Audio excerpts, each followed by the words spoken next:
Well, we know in general that the malaria burden is very high in Sierra Leone.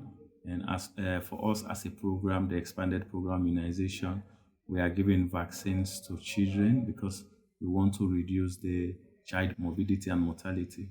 So we think with the introduction of the malaria vaccine and complementing all other malaria prevention and control measures, the bed net, the drugs, the laboratory. So we think with the introduction of because the malaria vaccine is not going to be a standalone intervention, but it's going to complement all ongoing malaria preventive and control measures. So we think by the end of the day, we'll also be conducting studies to look at what will be the immediate outcome or the impact of the malaria vaccine introduction. What the vaccine really does is it reduces that severe form of malaria wherein children will die as a result of malaria. Studies that were done in the pilot phase show that when we are being given the vaccine, it reduces the hospitalization as a result of malaria. Sierra Leone is the first country in Africa to receive the malaria vaccines, and with the exception of the pilot countries, Kenya, Ghana, and Malawi, where over 3 million doses were administered during the pilot phase of the vaccine. We submitted a very good application to Gavi, and we have shown the willingness that we actually like to introduce this vaccine as soon as possible, taking into cognizance the high burden of malaria in our country. So our application was good, and we have put in strong strategies that Gavi and all other partners think Sierra Leone will be in a better position to introduce the vaccine by early 2024.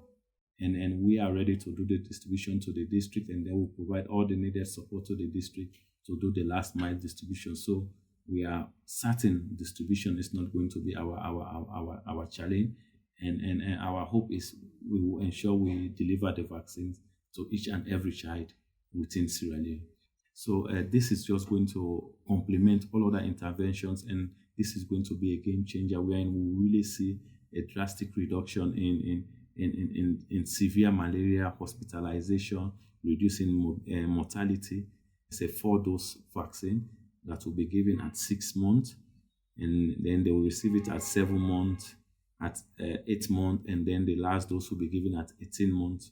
So those children will be followed throughout the process to ensure a child taking the first dose will take the fourth dose. They'll be monitored.